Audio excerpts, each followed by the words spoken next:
일본과 미국 순방에 나선 이재명 대통령이 어제 이시바 시게루 일본 총리와 2달 만에 또 정상회담을 열었습니다. 의전에 구애받지 않고 수시로 만나는 이른바 셔틀 외교를 통해 한일 협력의 중요성을 강조했습니다. 도쿄에서 강진원 기자의 보도입니다. 이재명 대통령이 탄 차량이 관저에 도착하자 문 앞까지 나온 이시바 총리가 반갑게 맞이합니다. 회담 장소로 걸어가는 중에도 서로 웃으며 대화를 나눕니다. 지난 6월 G7 정상회의를 계기로 이뤄진 첫 만남 이후 2달 만에 또 성사된 한일 정상회담. 의전에 구애받지 않고 자주 만나는 셔틀 외교 형식의 회담 분위기는 시종일관 화기애애했습니다. 두 번째 뵙다 보니까 아주 가까운 친구처럼 여겨지는데 오늘도 대화를 통해서 좋은 결과 만들어지기를 바랍니다. 기대합니다. 日韓の安定的な関係の発展は両国の利益となるものであり、同時に地域全体の利益にもなるものであります。 동북아 정세가 요동치는 가운데 두 정상은 한일, 나아가 한미일 협력이 중요하다는데 공감했습니다. 미중 갈등과 북러 밀착, 그리고 북핵 위협 등이 고조되고 있기 때문입니다. 한반도의 완전한 비핵화와 항구적 평화 구축에 대한 확고한 의지 역시 재확인했습니다. 대북 정책에서 긴밀한 공조를 지속하기로 하였습니다.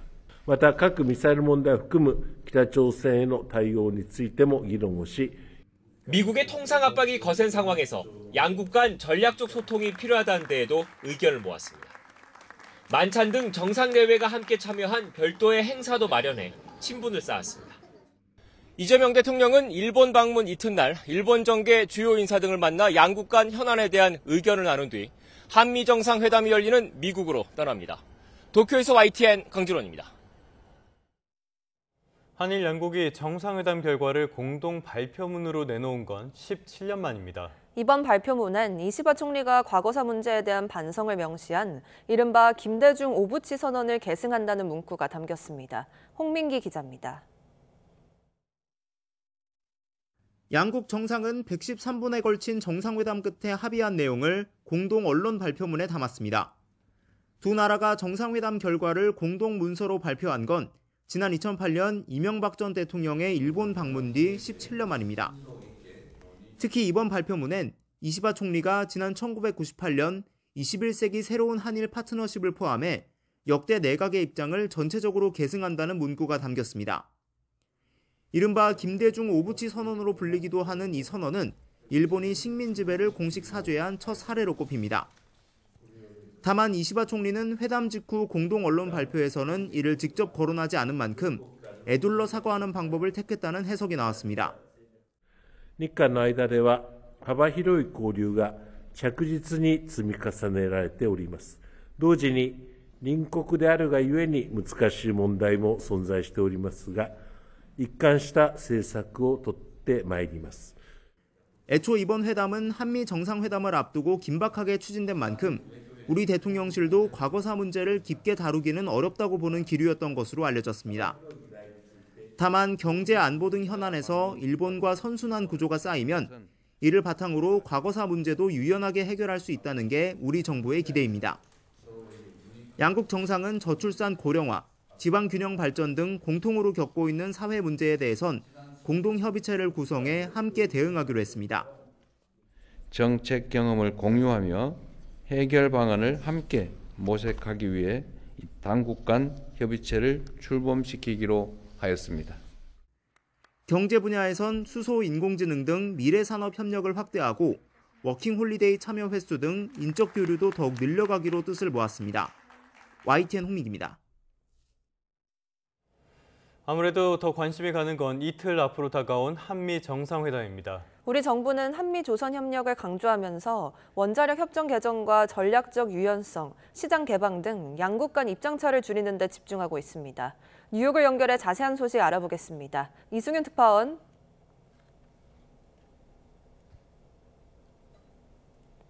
네, 뉴욕입니다. 미국 현지에서 우리 정부 관계자들이 한미 정상회담 준비로 분주하다고요?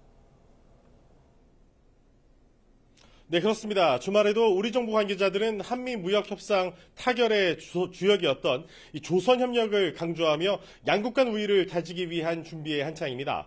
또 한국 외교와 산업통상 분야 수장이 워싱턴 DC에서 정상회담에서의 성과 확보를 위한 전방위적인 노력에 나섰습니다. 김정관 산업통상자원부 장관은 하워드 러트닉 상무장관, 크리스 라이트 에너지 장관 등과 만난 것으로 알려졌습니다.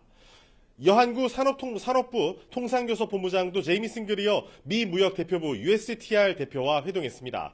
특히 조현 외교부 장관은 한미정상회담 일정을 건너뛴 채 마코 루비오 미 국무장관과 만나 한미정상회담 의제 등을 조율하고 있는데 양국 간 밀고 당기기가 치열함을 암시하고 있습니다.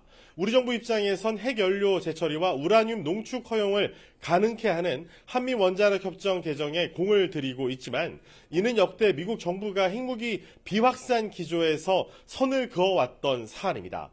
또 이 한미동맹 현대화의 필요성에는 한미 양측이 뜻을 같이 하고 있지만 미국은 우리 측의 방위비 분담금 대폭 증액을 요구하고 있습니다. 특히 미국은 타이완 유사시에 주한미군의 활동 범위를 넓힐 수 있다는 이 전략적 유연성에 대해 한국의 동의를 원하고 있지만 한국은 한중 관계에 영향을 미칠 수 있기 때문에 매우 민감해하고 있는 상황입니다. 아울러 트럼프 행정부는 주한미군의 규모 조정 축소를 제한할 가능성도 있는데 우리 정부는 이에 난색을 표하고 있습니다. 이뿐만 아니라 한국의 대미 농축산물 시장 개방과 디지털 무역 장벽 완화 등 7월 무역 합의에 포함되지 않았던 사항을 미국 측에서 요구할 가능성도 남아 있습니다. 한미 양국은 정상회담을 앞두고 최대한 절충점을 찾거나 후속 논의로 넘기는 등의 조율을 진행하고 있는 것으로 보입니다. 앞선 한일 정상회담에서 한미일 협력을 강조했던 이재명 대통령의 발언 직접 들어보시죠. 아울러 급변하는 국제 정세 속에서 흔들림 없는 한일, 한미일 협력이 무엇보다 중요하다는 점에 인식을 같이 하며 한일 관계 발전이 한미일 협력 강화로 이어지는 선순환을 만들어 가기로 하였습니다. 미국에 진출한 국내 기업들도 많은데 분위기는 어떻습니까?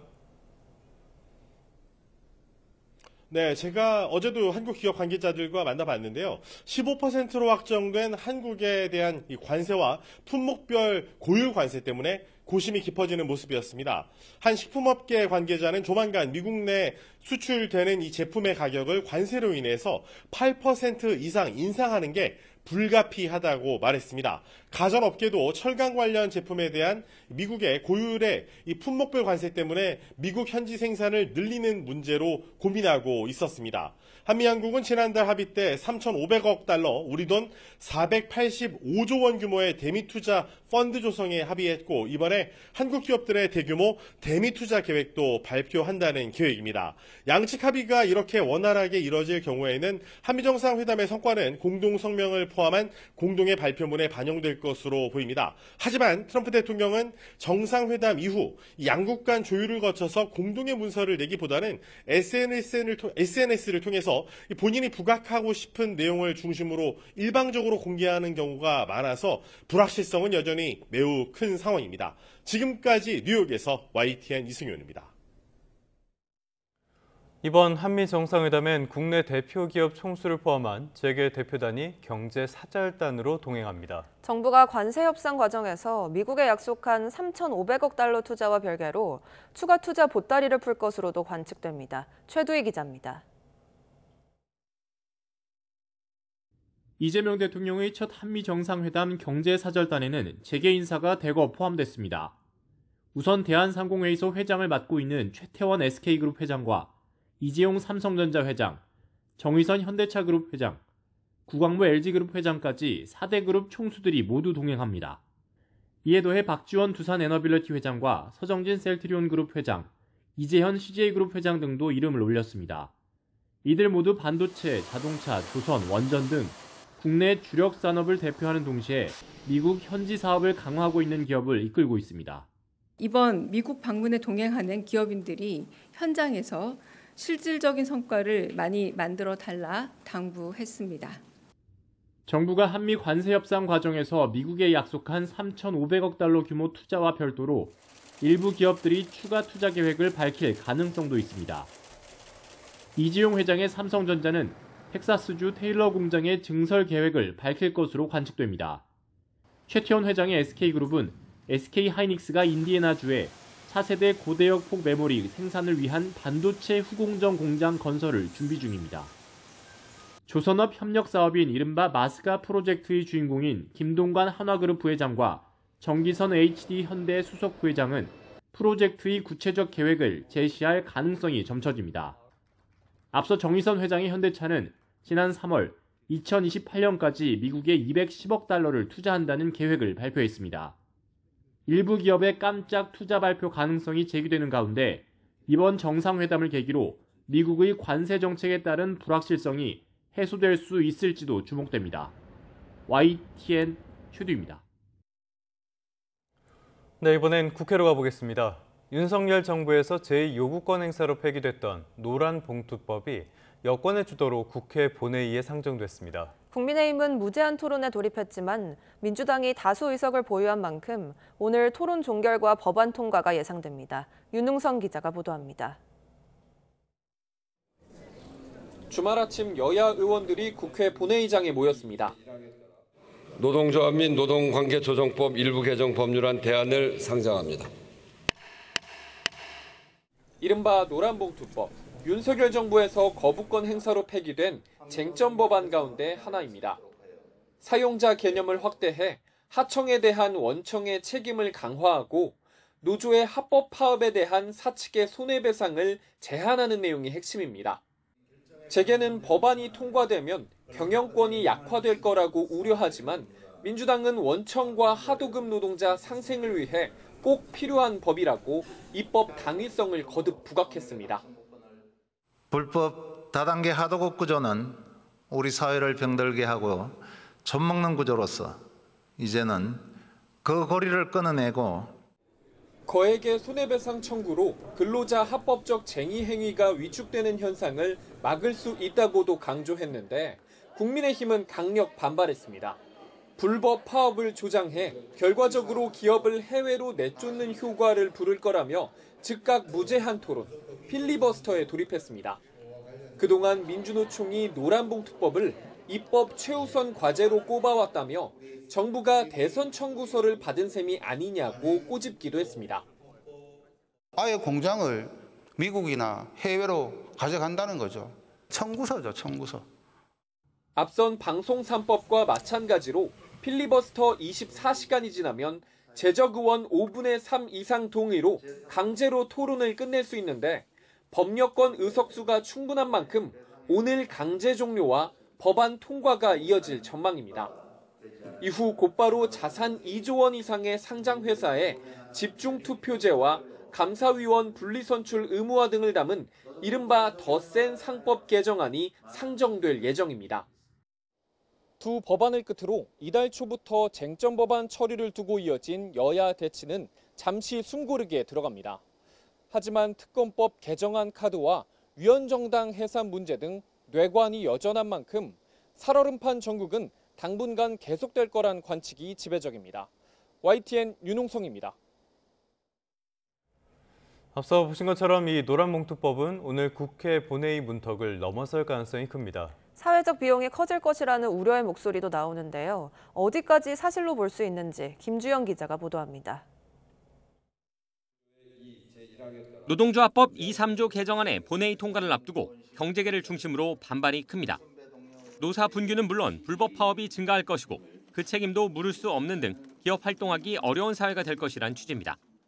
미래 세대의 일자리까지 위협할 수 있습니다. 그렇다면 어디까지를 사실로 볼 수 있을까? 대표적인 우려는 원청이 수백 수천 개 하청업체들과 모두 교섭을 해야 한다는 겁니다. 법이 개정되면 지금보다 하청업체와의 교섭이 늘어날 가능성이 크지만 모든 하청업체와 교섭을 해야 하는 것은 아닙니다. 실질적이고 구체적으로 원청이 지배 결정하고 있는 업체만 교섭 대상이 되는데 지금도 법원은 이 같은 조건을 갖춘 경우 사용자성이 있다고 보고 교섭을 명령하고 있습니다. 수백 개 노조가 생기면 어떡하냐라는 말을 하는데 그러면 수백 개의 하청 기업에 대해서 실질적 지배력을 가지고 있었다는 뜻이잖아요. 실질적 지배력은 행사하는데 교섭은 못하겠다는 거는 너무 모순적이고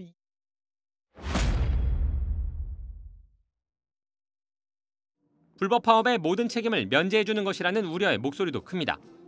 하지만 이 역시 사실로 보기 어렵습니다. 불법 파업을 할 경우 여전히 그에 대한 책임을 져야 하는데 특정한 개인에게 책임이 있는 만큼만 손해를 배상하도록 하게 되는 겁니다.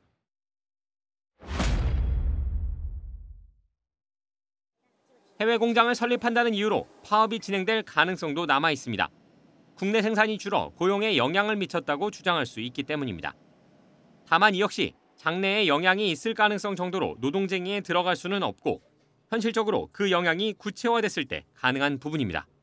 고용노동부는 다양한 우려와 궁금증을 해소하기 위해 현장 지원 조직을 운영하고 안내서를 마련하는 한편 기업들과 상시적인 소통 창구를 만들 방침입니다. YTN 김주영입니다. 네, 이번엔 야당 상황 살펴보겠습니다. 국민의힘 당대표 후보는 김문수, 장동혁 이렇게 2명으로 압축됐죠. 어제 마지막 토론회가 열렸는데 특검 대응책과 대선 때 있었던 단일화 파동을 두고 날선 발언이 오갔습니다. 탄핵 찬성파가 결선 승패를 가를 주요 변수라는 전망이 나오는 가운데 찬탄파에 대한 시각은 극명하게 엇갈렸습니다. 박희재 기자가 보도합니다. 탄핵 찬성파 없이 처음으로 링에 오른 두 후보. 특검 대응책을 두고 김문수 후보가 포문을 열었습니다. 장동혁 후보가 투쟁을 하신다고 하는데 무슨 투쟁을 어떻게 하는지. 투쟁이라는 것은 말로만 하는 것이 아니라 온몸으로. 정치는 말로 싸우는 것입니다. 후보님께서 예전에 국회의원 하시던 시절처럼 몸으로 싸우는 국회는 이미 지나갔습니다. 국민들께 그 점이 이제 말로써 우리 장동혁 후보가 설득하는 것이 필요하다고 생각을 합니다. 장동혁 후보는 지난 대선 후보 단일화 불발 파동을 거론하며 김 후보 책임론을 파고들었습니다. 약속하셨던 것처럼 한덕수 전 총리와의 단일화 과정이 무리 없이 아름답게 진행됐더라면 저는 결과는 달라졌을 수도 있다고 생각합니다. 한덕수 총리로 후보를 교체하려고 한 것이지 그게 어떻게 단일화입니까? 제가 다 공식적으로 국민의힘 당대표를 뽑혔는데. 반탄 후보끼리의 결승전. 탄핵 찬성파의 표심이 주요 변수로 꼽히는데 찬탄 세력과의 관계 설정을 두고도 두 후보 입장은 평행선을 달렸습니다. 우리 내란 동조 세력이 있다고 말씀하시는 분이고 그런 분과 어떻게 무슨 개파나 이런 걸 묻지 않고 저는 그렇게 당의 내부 총질을 하는 분들에 대해서는 결국은 결단을 할 수밖에 없다는. 그걸 암세포 자르듯이 잘라내야 된다. 이런 것은 과도한 발언이고 만약 그런 식으로 다 잘라내버리면 국민의힘이 그러면 누구랑 같이 일하겠습니까? 그러면 김 후보는 한동훈 전 대표와 전한길 씨 가운데 누구에게 다음 선거 공천을 줄 거냐는 질문에 주저없이 한 전 대표를 꼽았고 우리 당을 필승으로 이끌 수 있는 곳에 적절하게 공천하는 것이 맞다고 생각합니다. 물론 다 훌륭한 분들이지만은 한동훈 대표는 우리 당의 자산 중에 한 사람이라고 생각합니다. 장 후보는 윤석열 전 대통령과의 면회를 언급한 발언을 두고 약속을 지킬 거라고 강조했습니다. 우리 당이 절연해야 될 것은 과거의 잘못된 일, 잘못된 사건과의 절연이라고 생각합니다. 인간적인 예의를 지키겠다는 의미에서 결선 투표를 앞두고 장외 움직임도 잇따랐습니다. 한동훈 전 대표는 SNS에 최악을 막아달라며 지지층의 투표를 독려했습니다. 통합을 부각하는 김 후보에 대한 지원 사격이라는 해석이 나왔습니다. 성일종 의원은 당의 변화와 쇄신을 위해 새롭고 젊은 세력이 등장해야 한다고 김문수 후보의 용단을 촉구하며 장동혁 후보에 강하게 힘을 실었습니다. 국민의힘 당대표 결선은 오늘부터 이틀 동안 당원 투표와 국민 여론조사를 거쳐 26일에 최종 결정됩니다. YTN 박희재입니다. 이번엔 특검 수사 상황 살펴보겠습니다. 최상병 특검팀이 수사 기간을 연장하면서 2라운드에 돌입했습니다.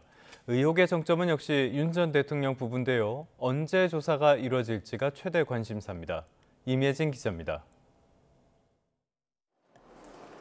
최상병 특검팀이 새 특검 가운데 가장 먼저 수사 기간을 한 차례 연장하기로 했습니다.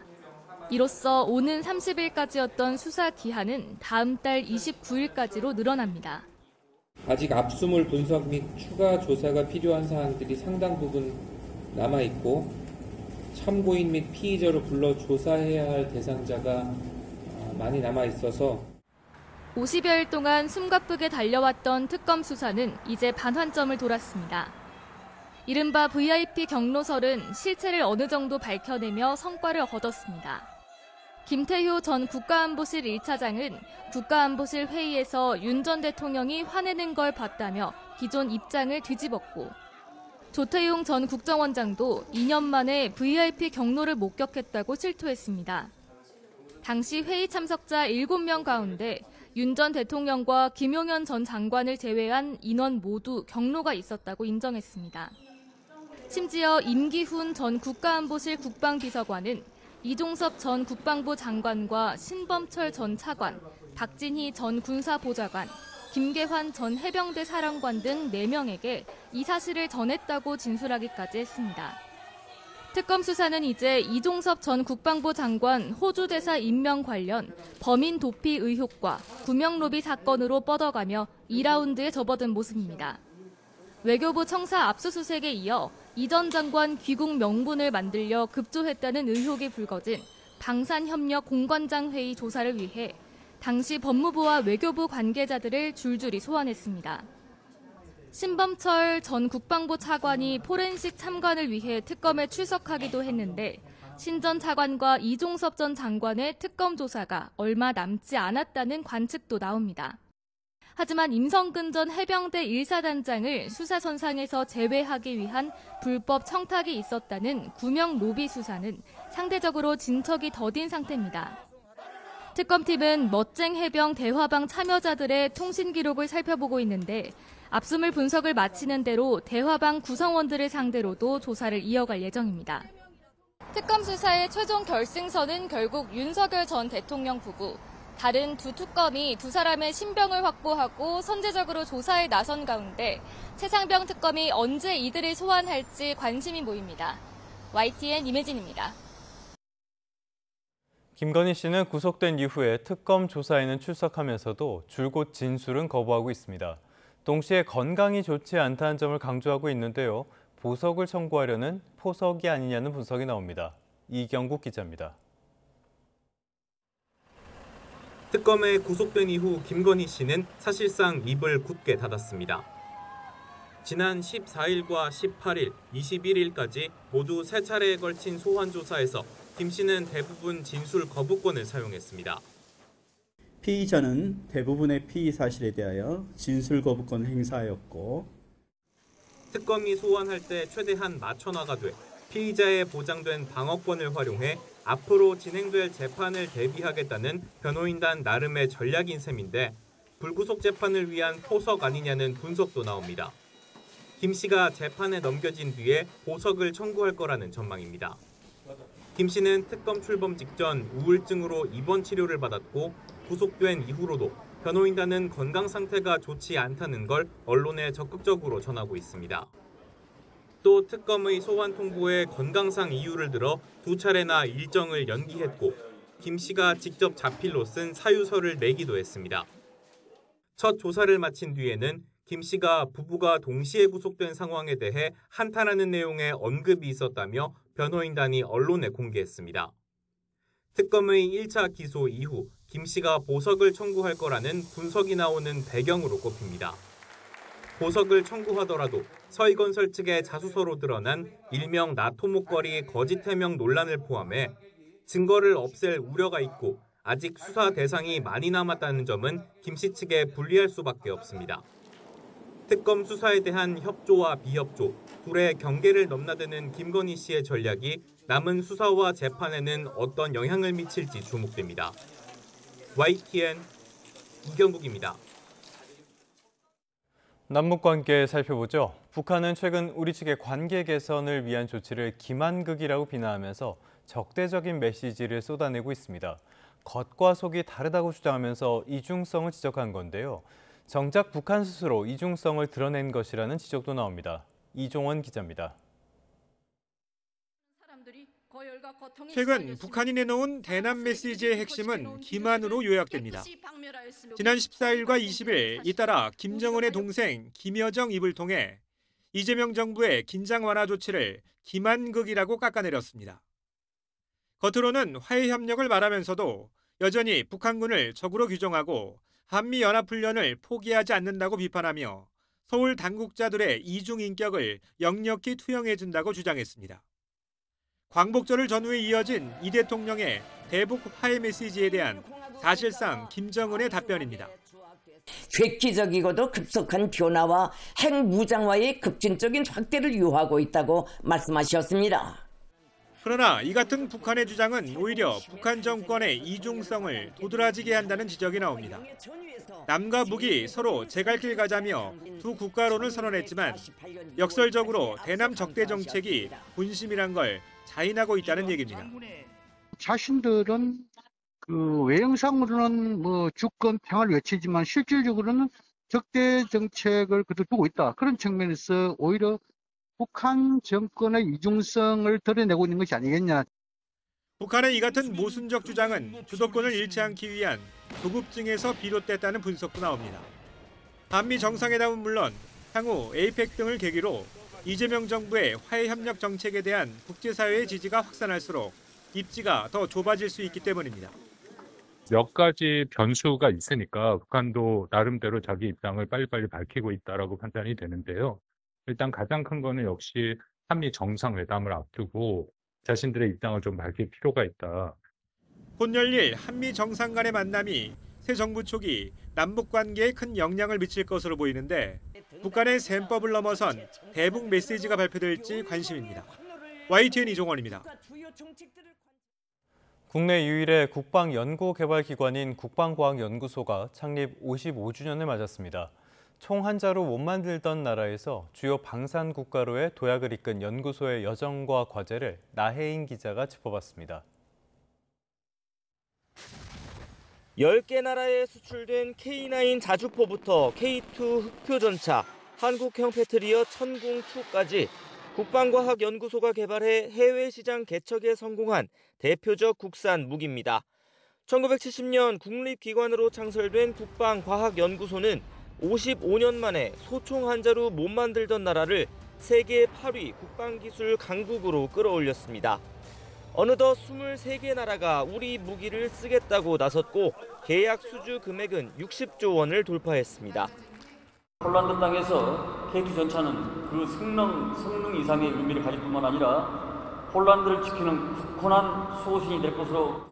무기체계 국산화로 얻은 경제 효과는 더 큽니다. 연구소가 개발한 무기체계 303개 가운데 146개가 실전에서 운용되고 있는데 수입 무기를 쓰는 것보다 무려 700조 원에 달하는 예산 절감, 전력 증대 효과가 있는 것으로 추산됐습니다. 그동안 들인 연구개발비의 10배가 넘습니다. 우여곡절은 많았습니다. 미국은 과거 우리의 독자 미사일 개발을 원치 않았고 탄두 중량 사거리 규제는 2021년에야 완전히 해제됐습니다. 잠수함 발사 탄도미사일 SLBM이나 초음속 순항미사일을 비롯한 고위력 무기 개발에 족쇄가 풀렸고 연구소는 극초음속 미사일이나 차세대 전투기 사업 등에도 속도를 내고 있습니다. 과학기술의 요란이자 또 K방산의 산실로서 목숨을 걸고 연구에 매진하고 있습니다. 북핵 대응에 더해 달라진 전쟁 양상에 대비한 첨단 무기 개발은 남겨진 과제입니다. 연구소는 유무인 복합 전투체계와 우주, 사이버 공간에서 인공지능을 활용하는 등 미래전을 선도할 차세대 국방기술 개발에 역량을 모을 방침입니다. YTN 나인입니다. 최근 스프링클러가 설치돼 있지 않은 노후 아파트에서 화재가 잇따르면서 제도적 사각지대가 드러났습니다. 설치가 쉽지 않은 현실을 감안해 기존 소방시설 보강 등 현실적인 대안이 필요하다는 지적입니다. 표정우 기자입니다. 어머니와 아들이 숨진 서울 마포구 아파트 화재. 주민 수십 명이 대피한 경기 동두천 아파트 화재 모두 스프링클러가 없는 세대에서 일어난 사고였습니다. 부산에서 어린 자매가 숨진 화재 사고와 관악구 화염방사기 방화 사건도 마찬가지였습니다. 이 아파트에는 스프링클러가 설치되지 않았던 것으로 조사됐습니다. 화재가 발생한 14층은 적용 대상이 아니었습니다. 모두 준공된 지 20년이 넘는 아파트였는데 당시 법은 16층 이상층에만 스프링클러 설치를 의무화했습니다. 소방시설법 개정을 거쳐 2005년부터는 11층 이상 건물 모든 층, 2018년부터는 6층 이상 건물 전체로 설치 의무가 확대됐습니다. 하지만 법 개정 이전에 지어진 아파트엔 소급 적용되지 않습니다. 이로 인해 올해 7월 기준 전체 아파트 가운데 일부 층이라도 스프링클러가 설치되지 않은 아파트가 절반에 달합니다. 노후주택에서 대형 인명 피해가 반복되자 국회에선 기존법이 적용되지 않던 건축물까지 포함해 공동주택 모든 층에 스프링클러 설치를 의무화하는 법안이 발의되기도 했습니다. 하지만 주민들이 사는 아파트에 스프링클러를 설치하는 건 쉽지 않다는 지적도 있습니다. 배관을 새로 설치하고 펌프실을 마련해야 하는 등 가구당 상당한 비용과 공사 기간이 소요되기 때문입니다. 스프링클러 설치가 현실적으로 어렵다면 부실한 방화문을 교체하거나 화재 경보기, 소화전을 늘리고 소방시설 점검을 강화하는 등 현실적 대안이 필요하다는 목소리도 있습니다. 경보 설비라든지 설치되어 있는 소방시설이라도 정확하게 제대로 작동하게끔 유지관리해서 재산 피해는 막기 어렵더라도 인명피해는.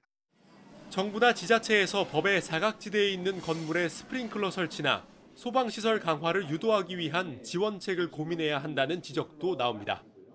YTN 표정우입니다.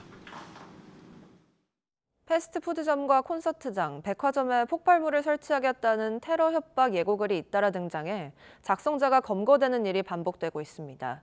영업방해와 시민불안, 치안 공백까지 불러오는 만큼 철저히 엄벌해 모방 범죄를 막아야 한다는 지적이 나옵니다. 양동훈 기자가 보도합니다.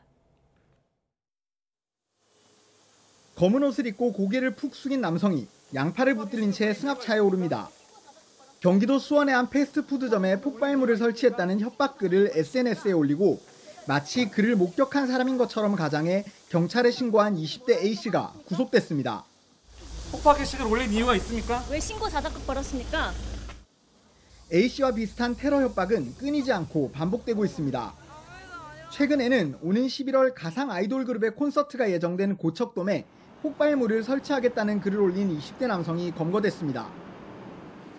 이달 초에는 서울 신세계백화점 본점 등에 폭발물을 설치했다는 글이 연이어 올라와 백화점에 있던 시민 4천여 명이 대피하고 2시간 넘게 영업이 중단됐는데 검거된 글 작성자는 중학생과 20대 무직 남성이었습니다. 이들은 경찰에 장난이었다거나 일이 이렇게 커질 줄 몰랐다고 진술한 것으로 파악됐습니다. 가볍게 벌인 일이 영업방해와 시민불안을 불러오고 다른 위급한 현장의 치안 공백까지 초래한다는 지적입니다. 보다 긴박한 사건들이 발생했다 할 때 우리 국민 중에 한 사람이 피해를 갖다가 더 심하게 볼 수 있는 그 가능성이 있잖아요. 지난 3월 공중협박죄가 도입되면서 불특정 다수에게 위해를 가하겠다고 협박한 경우 5년 이하의 징역 또는 2천만 원 이하 벌금에 처할 수 있게 됐습니다. 다만 신설 조항이기 때문에 실제 처벌 수위가 어떻게 될지 가늠할 판례는 충분하지 않은 상황입니다. 형벌을 통한 범죄의 억제라는 것은 엄중하게 형벌이 가해졌을 때 효과가 있는 거지요. 엄중하게 확실하게 처벌되지 않으면 그러면 오히려 모방 범죄만 부추기는 꼴이 되죠. 또 형사처벌뿐 아니라 공권력 낭비와 영업 중단으로 인한 손실까지 철저하게 보상하게 해야 유사범죄를 막는 데 도움이 된다는 목소리도 나옵니다. YTN 양동훈입니다. 의정부 아파트 신축 공사 현장에서 작업자가 추락해 숨진 사고와 관련해 수사당국이 조사를 이어가고 있습니다. 지지대가 무너졌던 낙하물 방지망에 문제가 있었던 건 아닌지 안전대 착용과 관련한 관리 감독이 제대로 이루어졌는지 살펴본다는 계획입니다. 윤태인 기자입니다. 의정부 아파트 신축 공사장에서 50대 작업자 A씨가 추락해 숨진 뒤 경찰과 고용노동부는 시공사를 압수수색하는 등 수사를 이어가고 있습니다. A씨는 18m 높이 낙하물 방지망 위에서 작업하다가 지지대가 무너지면서 사고를 당한 것으로 조사됐습니다. 수사당국은 낙하물 방지망이 왜 무너진 건지 파악하고 있습니다. 노동당국은 낙하물 방지망이 콘크리트나 벽돌이 떨어진 경우 사고를 방지하기 위한 시설물인 만큼 사람 몸무게 이상을 견딜 수 있어야 한다며 사고 현장에 낙하물 방지망이 제대로 설치됐는지 실태를 확인한다는 방침입니다. 해당 공사 현장은 이미 지난 4월 한국산업안전보건공단 점검에서 일부 낙하물 방지망이 떨어질 위험이 있다는 지적을 받았던 것으로 알려져 논란이 되기도 했습니다. 수사당국은 이 밖의 작업 과정에서 안전수칙이 제대로 지켜졌는지도 들여다보고 있습니다. A씨는 사고 당시 구조물과 작업자를 연결하기 위한 안전대를 입고 있었지만 안전고리를 외부에 걸지는 않은 것으로 파악됐습니다. 산업안전보건기준에 관한 규칙을 보면 사업주는 높이 또는 깊이 2m 이상의 추락할 위험이 있는 장소에서 작업하는 근로자에게 안전대를 지급하고 착용하도록 해야 합니다. 노동당국은 근로자들이 안전대를 입는 건 물론 실제 추락을 막을 수 있게 외부 구조물에 연결하도록 교육이나 관리 감독이 제대로 이뤄졌는지 들여다보고 있습니다. 당국은 압수수색을 통해 확보한 자료를 바탕으로 사고 경위와 책임 소재를 명확히 한 뒤 추가 입건 여부를 결정할 계획입니다. YTN 윤태희입니다. 경찰이 변사 사건 현장에서 사망자가 차고 있던 20톤짜리 금목걸이를 훔친 검시 조사관의 구속영장을 신청했습니다. 조사관은 시신을 확인하다 순간적으로 욕심이 생겨 범행을 저질렀다고 실토했습니다. 권민석 기자의 보도입니다. 지난 20일 오후 인천 만수동 빌라에서 50대 남성이 쓰러진 채 발견됐습니다. 소방대원이 도착했을 땐 이미 숨진 상태였고 곧장 합류한 경찰이 사망 경위를 조사했습니다. 과학수사대 차례 인천 총차하고 남동부 도차하더라고. 그런데 경찰이 처음 찍은 변사자 사진과 과학수사대의 추가 촬영본에서 중대한 차이가 발견됐습니다. 숨진 남성이 차고 있던 시가 1,100만 원 상당의 20돈짜리 금목걸이가 감쪽같이 사라진 겁니다. 내부자 소행으로 보고 경찰은 출동 경찰관 4명과 검시 조사관 1명 등 모두 5명을 추궁했는데 30대 검시 조사관 A씨가 범인으로 밝혀졌습니다. A씨는 경찰이 집 밖을 둘러보는 사이 변사자의 금목걸이를 풀고 신발 안에 숨겨 빼돌렸습니다. 사인을 추정하고 범죄 혐의점을 판별해 수사를 지원하는 본분을 망각한 채 흑심을 품은 겁니다. A씨는 시신을 확인하다 순간적으로 욕심이 생겨 범행을 저질렀다고 진술했습니다.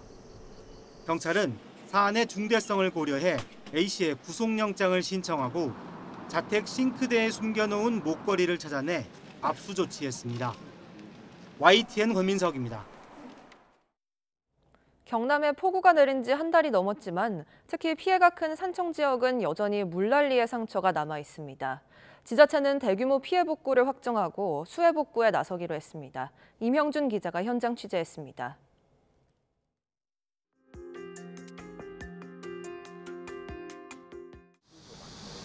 지난달 쏟아진 집중호우가 그친 뒤 한 달 만에 다시 찾은 경남 산청의 블루베리 농장. 쓰러져 있던 화분은 자원봉사자들의 도움으로 다시 세웠고 나무와 잎에 묻은 흙은 물로 말끔히 씻어냈습니다. 얼핏 보기엔 멀쩡해 보이지만 자세히 보면 성한나무가 거의 없습니다. 잎에 있는 작은 구멍이 닫히는 기공 폐쇄로 광합성이 줄어들며 나무가 죽어가고 있는 겁니다. 블루베리 나무를 새로 심는 것도 방법이지만 쉽지 않은 선택입니다. 이 나무들을 다시 심는다 한들 못해도 최소 3년 이상의 복구 시간, 그 나무가 커갈 수 있는 성장 시간을 두고 해야지 수익이 발생을 하는데 그때까지 기다릴 수 있는 여력이 없어서. 제방이 무너지며 딸기 재배하우스 수백 동이 파괴된 마을에선 시설 철거 작업이 한창입니다. 딸기 재배로 생계를 이어온 농민은 가슴이 타들어갑니다. 심정이야 뭐 이루 말할 수가 없지요. 정식이 들어가고 이리 해야 이제 겨울에 수확을 하고 일하는데 이런 피해를 입다 보니까 수입이 끊긴. 피해가 가장 큰 산청을 비롯한 경남은 지난달 집중호우로 5,177억 원의 피해가 났습니다. 경남도는 피해 복구비를 1조 1,900여억 원으로 확정하고 수해 복구에 나섭니다. 이번 복구 규모는 2003년 태풍 매미 이후 최대 규모로 반영된 것으로 서부 경남에서 이와 같은 피해가 다시 발생하지 않도록 복구 계획에 따라 차질 없이 복구하겠다는 말씀을 드립니다. 특히 14명이 목숨을 잃었고 여전히 1명이 실종인 상황. 산청에 내린 폭우가 그친 지 한 달가량 지났지만 언제쯤 완전히 일상을 회복할 수 있을지 기약이 없어 피해 주민들의 걱정이 커지고 있습니다. YTN 이명준입니다. 반유대주의 같은 정치적인 이유를 들어서 하버드 대학을 압박했던 트럼프 대통령이 이번에는 미국의 대표적인 박물관까지 겨냥했습니다. 전시의 편향성을 문제 삼으면서 지원금 삭감 등을 경고하는 등 대학에 했던 것과 똑같은 방식으로 통제권을 강화하고 있습니다. 신호 기자가 보도합니다. 스미스소니언 박물관의 미국 대통령 탄핵 관련 전시물입니다. 2019년과 2021년 두 번 탄핵 소추됐던 트럼프 대통령 관련 내용이 지난달 삭제됐다가 이달 초 복원됐습니다. 2020년 대선 결과에 이의를 제기하면서 반복적으로 거짓 주장을 했다는 표현이 사라졌습니다. 이번 조치는 트럼프 대통령이 세계 최대 박물관을 운영하는 스미스소니언 재단에 대한 압박을 강화하는 가운데 이루어졌습니다. 트럼프 대통령은 지난 3월 박물관에서 이념을 지우고 미국의 위대함을 강조하라는 취지의 행정명령에 서명했습니다. 5월에는 정파적이고 다양성을 지지한다는 이유로 국립초상화미술관 관장을 해고했습니다. We want the museums to treat our country fairly. We want the museums to talk about the history of our country in a fair manner, not in a woke manner or in a racist manner. 트럼프의 이런 인식은 스미스소니언 박물관들을 점검하고 대학에서 이루어졌던 엄청난 진전과 같은 과정을 시작하라는 구체적 지시로 이어졌습니다. 진보의 아성으로 불리는 미국의 명문 대학들을 지원금 중단으로 굴복시킨 것처럼 박물관 전시에 남아있는 좌파적인 서사를 없애겠다는 의도로 해석됩니다. So the question is, to me, do we want a state-sponsored, acceptable narrative of American history? Or do we want to accept American history in all of its messiness? 트럼프 대통령은 취임 이후 워싱턴 DC의 케네디 센터 이사장에 스스로 취임하고 시상식도 직접 진행했습니다. 대학에 이어 진보 성향의 미국 문화예술계까지 보수 색깔로 재편하려는 문화전쟁 행보를 이어가고 있습니다. YTN 신호입니다. 애니메이션 영화 K-팝 데몬 헌터스, 줄여서 캐데언이라고 많이 부르죠. 자체 흥행은 물론이고요. 최근에는 삽입곡까지 세계 양대 차트 정상에 올랐습니다. 국내에서도 두 달째 열풍이 식지 않고 있는데 캐데언 신드롬이 K컬처에 남긴 의미와 과제는 무엇인지 송재인 기자가 정리했습니다. 언제까지 또 어디까지 갈지 기대를 모으던 K-팝 데몬 헌터스 돌풍은 결국 공개 두 달째에 정상까지 갔습니다. 일찍이 넷플릭스에서 가장 많이 본 애니메이션 영화가 된 캐데헌은 실사 영화까지 포함한 전체 흥행 순위에서도 진기록을 썼고 대표 수록곡 골드는 영국과 미국 양대 팝 차트 정상의 자리를 석권했습니다. 열풍은 고스란히 국내로 이어지고 있습니다. 국립중앙박물관에는 캐데헌을 연상시키는 기념품을 사기 위해 오픈런까지 벌어지고 YTN 서울타워, 명동, 북촌 한옥마을 등 애니메이션 배경지에 성지순례를 오는 관광객도 생겼습니다. 주인공 루미와 진우가 만난 이곳 낙산공원도 때 아닌 특수를 누리고 있습니다. 성곽길을 따라서 걷다 보면 애니메이션 속 서울의 풍경이 그대로 펼쳐집니다. It's very beautiful. We heard a lot about it. Very old and it's from Korean, so yeah. 안무를 따라추는 챌린지 대열에 정부 부처도 동참해 화제를 모으는 등 온라인 열기도 여전한데 다름을 인정함으로써 스스로와 또 주변인과 화해하게 되는 보편적인 줄거리가 이토록 흥행할 수 있던 건 이를 전하는 소재 때문이라는 분석이 지배적입니다. K-팝과 무속이 가장 한국적인 형태로 구현돼 전 세계에 흥행했다는 점에서 시사하는 바가 큽니다. We tried to make the movie feel as Korean as possible.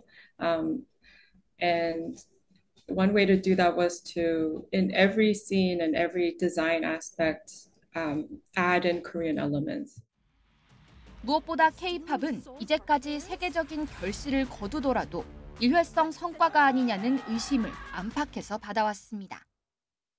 하지만 미국 내 K-팝 팬덤은 국내 못지않은 충성도를 보일 정도로 존재감을 굳히고 있고 월드 투어가 기획사들의 매출을 이끄는 핵심 요인이 된 지도 오래입니다.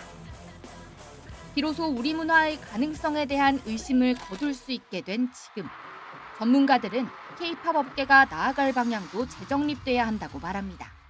K-팝이 가지고 있는 어떤 보편적인 어떤 가치 이런 것들에 대해서 우리 스스로가 인정을 하고 그거를 같이 세계인들과 공유할 수 있는 방법을 가야지 그게 뭐 현지화하고 뭐 매니지먼트 기법 수출하고 이런 수준이 전 아닌 것 같아요. 아울러 외국산 K 콘텐츠 캐대헌의 신드롬은 동주국인 우리에게 높아진 글로벌 기준에 걸맞게 우리 이야기를 전할 준비가 됐는지 묻고 있습니다. YTN 송재인입니다. 수식어가 필요 없는 거장이 된 박찬욱이 3년 만에 신작 영화로 돌아옵니다. 우리 영화로 13년 만에 이번 주 개막하는 베니스 영화제 경쟁 부문에 진출해 그 의미가 더 큽니다. 김승환 기자가 보도합니다. 박찬욱 감독 신작 어쩔 수가 없다 주역들이 한자리에서 포즈를 취합니다. 주연 이병헌, 손예진을 비롯해 네로라 하는 배우들이 대거 참여했습니다. 처음 이제 시나리오를 읽고선 이거 잠깐만 너무 재미가 있는데 감독님이 만드실 작품이 맞나 싶을 정도로 웃음의 포인트가 너무 많은 거예요.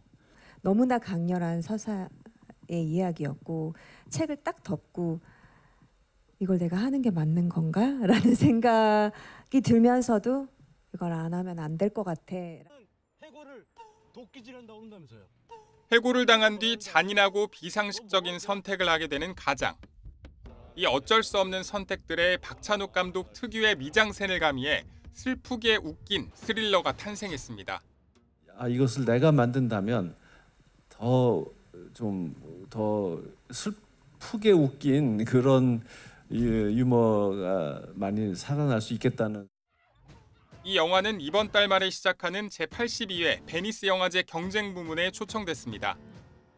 박 감독 개인으로는 친절한 금자씨 이후 20년 만이고 우리 영화계에선 고 김기덕 감독 피에타 이후 13년 만입니다. Park Chan-wook, another movie that was given for granted in the Italian selection. 박찬욱 감독은 세계 3대 영화제로 꼽히는 칸과 베를린에서 수상한 적이 있기 때문에 이번에 낭보를 전한다면 3대 영화제를 석권한 첫 한국 영화 감독이 됩니다.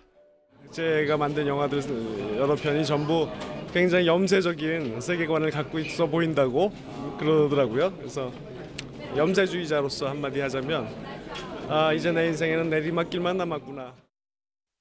최근 한국 영화계는 주요 영화제 진출 실적이 부진합니다. 올해 칸 영화제 공식 초청 부문에 한국 장편 영화는 한 편도 이름을 올리지 못했는데 무려 12년 만입니다. 여기에 극장을 찾는 관객 수도 팬데믹 이전을 회복하지 못하면서 영화계 근심이 깊습니다. 관객 수로만 따지자면은 한국 영화 사상 최악의 시기였다고 할 수가 있을 것 같고요.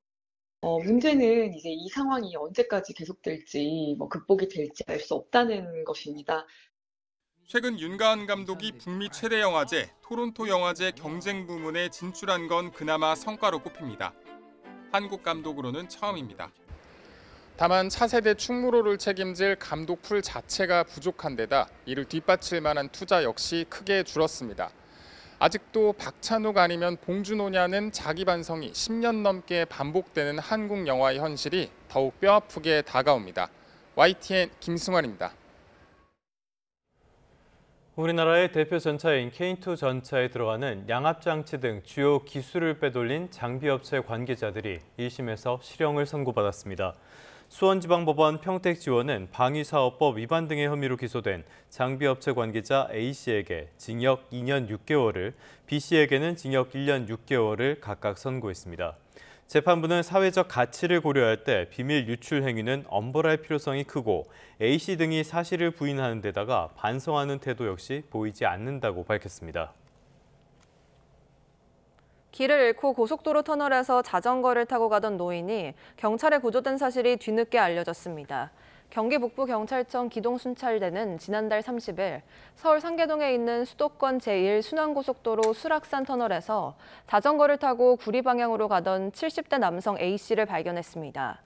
발견 당시 A씨는 차가 다니는 도로에서 위험한 상태로 자전거를 타고 있었고 운동하러 나왔다가 길을 잃었다고 말한 것으로 파악됐습니다.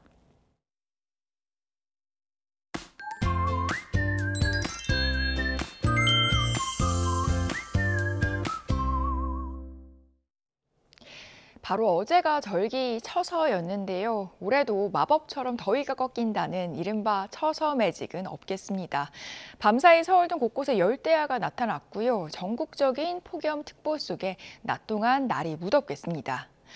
아침까지 영서 지역에는 안개가 매우 짙겠습니다. 운전 조심히 하셔야겠고요. 해가 떠오르면 안개는 걷히겠지만 남해안에서는 자외선 지수가 매우 높은 수준까지 지속겠습니다. 자세한 오늘 지역별 낮 기온 살펴보면 서울이 33도로 어제보다 더 덥겠고요. 대전이 35도, 대구는 36도 보이겠습니다. 오늘 주로 동쪽 지방을 중심으로는 기습적인 소나기에도 대비가 필요합니다. 외출하실 때는 작은 우산 하나 챙겨주시면 좋겠습니다. 이번 주는 무더위 속에 중부지방을 중심으로 비가 자주 내리겠습니다. 특히 내일과 모레 사이에는 중부지방에 최고 100mm의 많은 비가 강하게 쏟아질 수 있겠는데요.